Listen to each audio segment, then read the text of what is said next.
Hi guys, this is Lashette from Scarlet Moon Creations, and I am back with my April wrap-up where I talk about the last of the books I read in the month of April. This includes the last of the books I read for the 30 and 30 manga challenge. Spoiler alert, I did not read 30 manga in 30 days.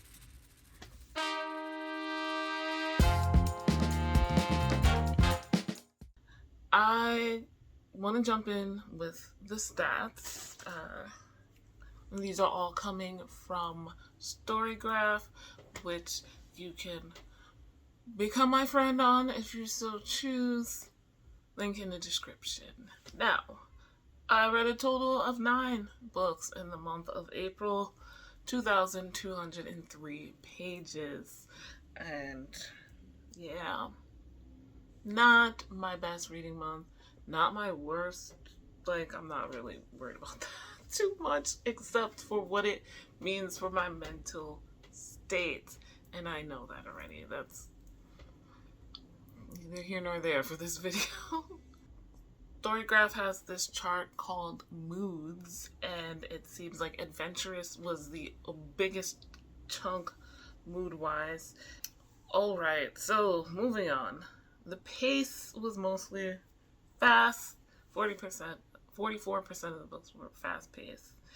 And my page count per book, 89% of them were under 300 pages. That's what happens when you read mostly manga and graphic novels. Now, no audiobooks. Mostly fiction, 75% were fiction. My genres, I guess if you want to go by that, fantasy was the one I read the most. Then I guess memoirs. So the formats. Now, I read 5 books physically and 4 digitally. All books were in English, but quite a chunk were translated from Japanese because they were manga. My average rating was a 4.06, where I had two 5-stars, 4 4-stars, 1 3.5 star, and 1 3-star. So those were my ratings. Let's look at the 9 books that I read, or the rest of the 9 books that I read, since I talked about quite a few books in the previous video, including ones I'm still in the middle of. Those 3 nonfiction books I mentioned in my mid-April wrap-up, I'm still reading those. Okay.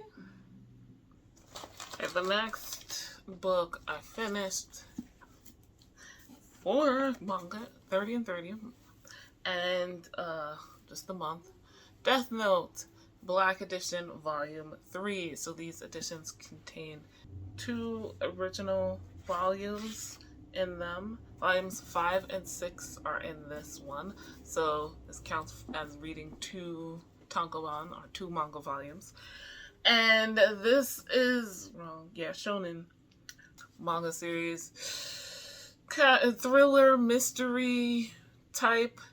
And this is a really well-known, very popular series by Tsugumi Oba and Takeshi Obata. We're following 2 main characters. Liked Yagami, who is a high school student, and he's very intelligent and I guess kind of bored with life, and he finds a notebook called a Death Note. A Death Note is something that is created by Shinigami, who are kind of like gods of a type. And the thing about a Death Note is if you write someone's name in it, their death happens. There are all kinds of rules about how you write it and when you write it, and you can be explicit about how you want them to die and when you want them to die, and but there are limitations on that and all of that stuff, and we find out slowly as we go along throughout the series. However, Light decides to kind of be the anti-hero in a way, in that he decides to use his Death Note to get rid of criminals. Not every type of criminal, but those who are harming, killing other people. And as he uses it more and more, the authorities start to notice, and the Japanese authorities, in their frustration and infinite wisdom, decide to bring in this expert L, who is somewhat of a mystery, and the series becomes this kind of cerebral battle between L and Light, who don't know each other, have never met, and really it's all happening as they try to outwit each other. It can get boring. There's not a lot of action, there's a lot of talking, and there's a lot of thinking. And I appreciate that aspect. I have to be in the mood for this, because if I'm looking for something, if I'm in the mood for like romance, there's none in this series. If I'm looking for something more action packed, this is definitely gonna bore me. But I really enjoyed this volume of the Black Edition. We got, once again, some things changing. We kind of left off on a cliffhanger at the end of the previous Black Edition, and we pick right up where we left off. Light makes a decision that, you know, he had been contemplating, and that turns everything kind of on its head here. And once again, we wind up ending with a cliffhanger, and I'm not sure how things are going to go exactly. Yeah, that was not helpful at all, but I gave it 4 stars because I enjoyed it, and I'm looking forward to continuing this series. I'm really glad I picked it up again. The next book I finished was Spy Family Volume 5, and that is Yulee, yours brother, younger brother, on the cover here. I'm thoroughly enjoying this series, by the way. This is the manga series that won my manga bracket last November and December. I read a shit ton of first volumes from manga to try to figure out which series I would pick up next. And after going through all of that, I did like a bracket, you know, like they do for basketball, March Madness. And Spy Family won. Now, I thought it was complete, but it's not. I checked, my library only has up to volume 9, so that is what I will consider me finishing this series as far as the manga bracket goes, so I can start the next series in the manga bracket. But anyway, so this is volume 5, a bit all over the place. I gave this a 3.5 stars. It's not that I didn't enjoy it. This felt like a bunch of filler chapters, and again, that's okay, but in and of itself, as one volume, not so great. Just fun times. The chapters weren't too related to each other. That made it a little less enjoyable. Like I said, filler episodes. It felt like, whereas I realized other volumes where there's multiple chapters, or all the chapters in here are related. They have an overarching storyline that continues from chapter to chapter. That I like better. So, what the hell is this about? Spy Family it has everything. A shonen manga series where we have a spy for a country who is asked to go on a deep undercover mission where, in order to get close to a potential target, he has to create a fake family and have that child of that family join an elite school so that he can come into contact with his target. Twilight, the spy, goes out and finds himself a little girl to adopt from an orphanage. Doesn't realize this little girl is a telepath. Jesus, I don't know why every time I forget the word. She's telepathic. And then he goes out to hire a woman to be the mother in this family. The woman doesn't know. and he doesn't know that this woman is actually an elite assassin. So,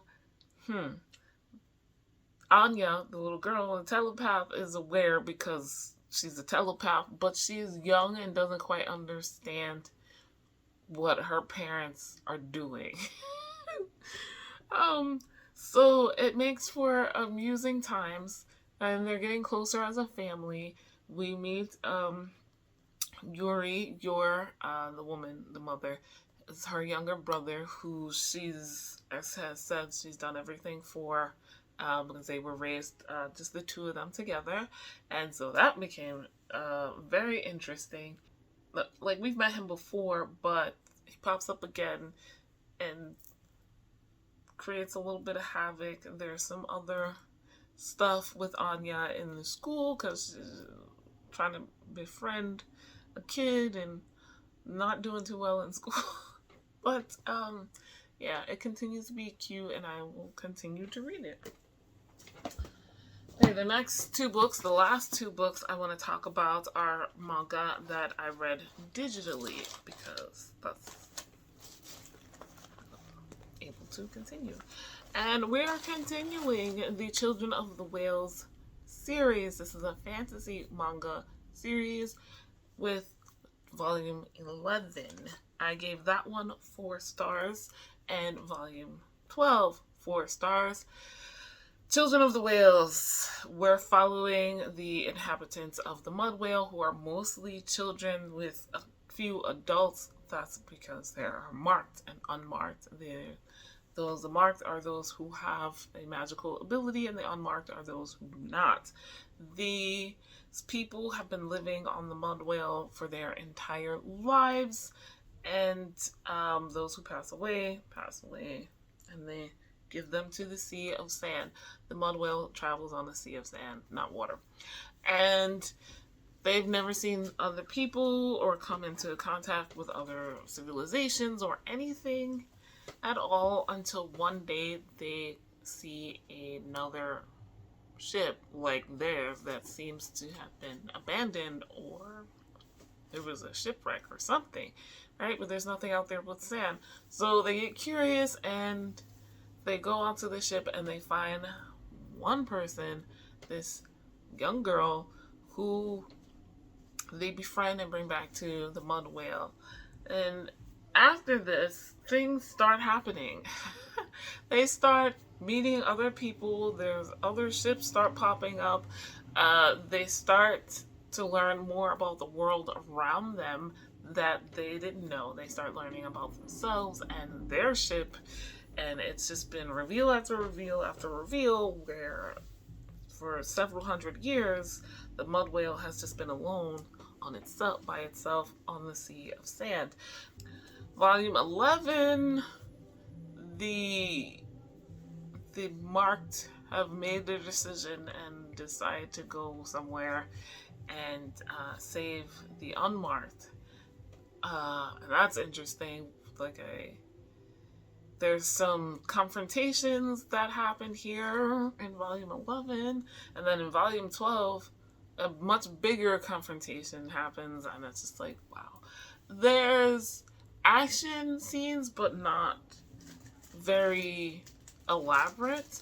The continuing issue I have with this series in general is that when there is action scenes and the marked are using their magical abilities, it gets confusing to see, to understand what exactly is happening.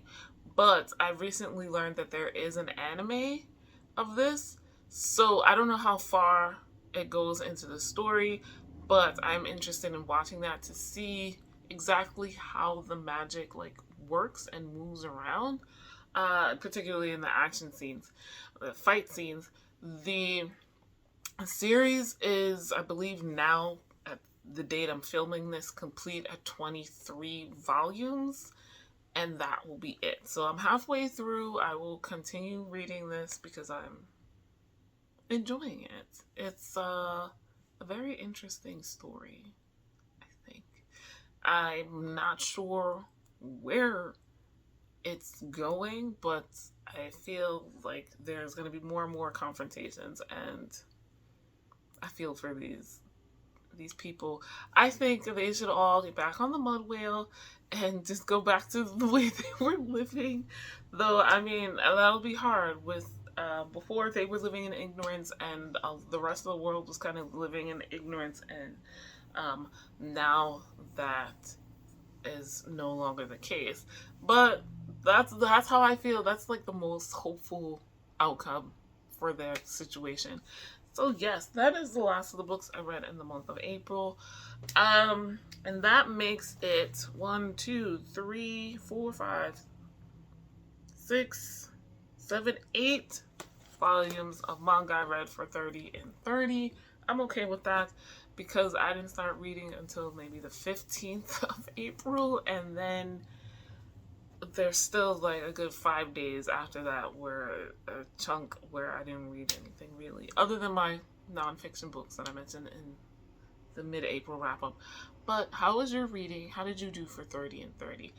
In the comments below, leave me a little ship emoji for the Mud Whale and the Children of the Whales series. If you've made it this far, it helps me out. If you don't know what to comment, you can put that. Like this video if you liked it. Subscribe if you are new. Hit the notification bell so you know when the next video is coming. Links in the description to any channels I mentioned here, as well as my Storygraph and Goodreads accounts. If you'd like to friend me on any of those, you are more than welcome, because who doesn't want more friends that talk about books? Let me see. Also, links to a 10% off discount code to my Etsy shop, where I make all natural bath and body products and offer readings, tarot, and oracle cards. That is specifically for my YouTube family and watchers. Guys, thank you so much for watching. I'll see you in the next video. Bye.